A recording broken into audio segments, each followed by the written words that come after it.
Apresentaremos agora os princípios internos de engenharia de software. Os princípios internos de um software estão ligados diretamente à qualidade técnica do produto final. Estabelece um guia que deverá estar presente em praticamente todas as técnicas de um processo de desenvolvimento de software. Como pode ser visto, temos 8 princípios internos: rigorismo, classificação, separação de aspectos, abstração, antecipação a mudanças, generalidade, modularidade e refinamento. Da mesma forma, um detalhamento maior desses princípios pode ser encontrado no livro de Rogério Magela, Engenharia de Software. O relacionamento entre esses princípios também são extremamente importantes. E a mesma pergunta feita anteriormente permanece: como levar esses princípios aos programadores? Um curso teórico? Será? As outras engenharias trabalham com o conceito de arquitetura, que de certa forma tem uma ligação com o conceito de pattern. No entanto, pattern está limitado a um conceito menor, onde o todo é de menor importância e a parte o principal foco. Não seria interessante, quando pensarmos em um software, pensarmos em algo? Como quando pensamos em uma casa, imaginamos logo cozinha, banheiro, sala, quartos. Acreditamos que nossa engenharia de software está dando seus passos nessa direção. O excelente livro de Eric Evans inaugura o denominado DDD, Domain Driven Design. Estes domínios seriam uma espécie de separação de aspectos existentes em um software, de forma que devemos separá-los mentalmente, mesmo antes de sua construção, como fazemos quando pensamos em uma casa. Esses domínios ou aspectos podem ser enquadrados como patterns da nossa engenharia de software, ao qual todo software deverá tentar se orientar. Evitar, por exemplo, de colocar a cama ao lado do vaso sanitário, algo impensável na construção de uma casa, mas que, mantendo as devidas proporções, acontece rotineiramente quando se produz um software. Esses patterns, ou padrões, isoladamente, apenas delimitam e separam aspectos em um software. No entanto, a forma como esses padrões se juntam para produzir efetivamente uma construção podemos denominar arquitetura. Em engenharia civil, o ato de olhar uma construção barroca permite que uma nova construção siga tal arquitetura. Portanto, os olhos fazem o papel de meio pelo qual essa arquitetura pode ser repetida. E em um software, como conseguimos garantir que uma determinada forma de unificar ou dar vida a esses padrões pode ser repetida com garantias pelos programadores? Neste ponto, acrescentamos uma questão como peso, ou ainda mais, como garantir que os princípios de engenharia de software serão efetivamente seguidos. Essas questões nos remetem inevitavelmente para o conceito de framework, ao qual, ainda na nossa apresentação, abordaremos. Este slide contém os elementos que constituem o padrão macro de engenharia de software, denominado bloco de construção. Seria interessante passar o olho rapidamente pelos seus padrões constituintes e seus relacionamentos. Para modelarmos um software, precisamos constantemente tomar decisões de projeto. Existem certos balizadores ou padrões que podem nos auxiliar nestas decisões, facilitando e guiando nosso raciocínio em direção à melhor solução. Os padrões presentes em bloco de construção representam a estrutura nuclear de uma sustentação para todo o modelo construído e representam por si só um meio robusto de comunicação entre as equipes, permitindo uma organização fundamental no modelo e uma comunicação consistente entre as equipes. Este slide contém os elementos que constituem o padrão macro de engenharia de software denominado flexibilidade. Seria interessante passar o olho rapidamente pelos seus padrões, constituintes e seus relacionamentos. A meta primária de um software é servir aos usuários.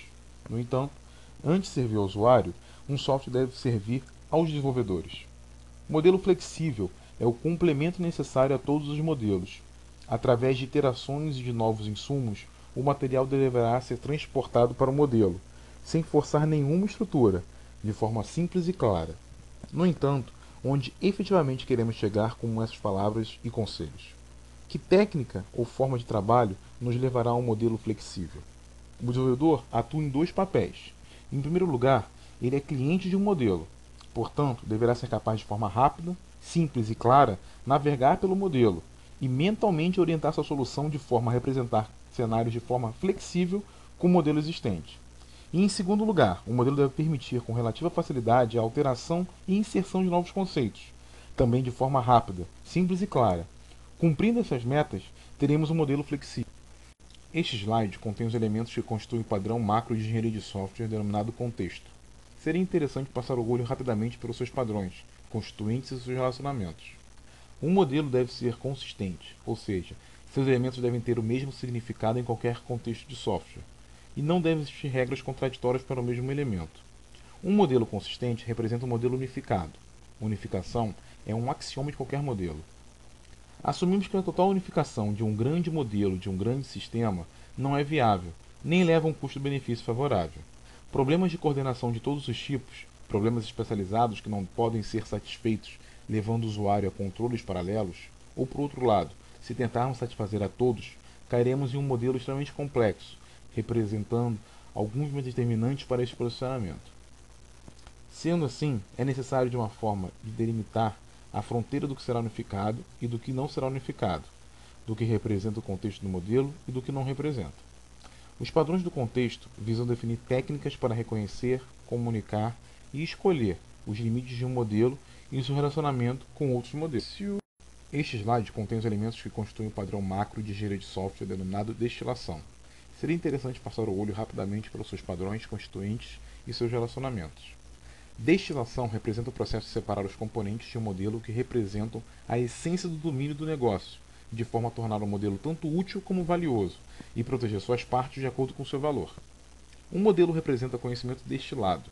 Destilação visa abstrair estrategicamente a essência do domínio de acordo com as prioridades do próprio negócio. Nosso esforço deve ser no sentido de separar o que realmente caracteriza nosso software e lhe confere um valor, e de outras partes que compõem o software, mas não representam seu núcleo valorável. Os padrões aqui relacionados podem ser equiparados como um jardineiro que apara e corta os ramos, que prejudicam os principais ramos de uma árvore em crescimento, observando e tendo em vista sempre o ramo principal. Este slide contém os elementos que constituem o padrão macro de engenharia de software, denominado arquitetura. Seria interessante passar o olho rapidamente pelos seus padrões, constituintes e relacionamentos. Em um grande projeto, se não utilizarmos qualquer princípio que nos guie ou forneça meios organizacionais para interpretarmos o modelo, suas diversas visões, utilização de patterns ou mecanismos de expansão e guia para a construção do módulo núcleo ou dos módulos genéricos, cairemos inevitavelmente em uma floresta escura e ficaremos completamente perdidos. Definindo um padrão de regras e mecanismos que garantam a expansão do modelo de forma coordenada e consistente, permitiremos um entendimento dos mecanismos que regem a criação do modelo e o entendimento de todas as partes que o compõem. Em outras palavras, relacione o controle e a gerência na construção de um modelo com a arquitetura de software. Grandes softwares devem ser fundamentados em uma arquitetura de software, e esta arquitetura deverá por si só ser alcançada através de técnicas definidas na modelagem. Antes de finalizarmos os padrões, iremos retornar ao questionamento. Estes padrões representam somente teoria?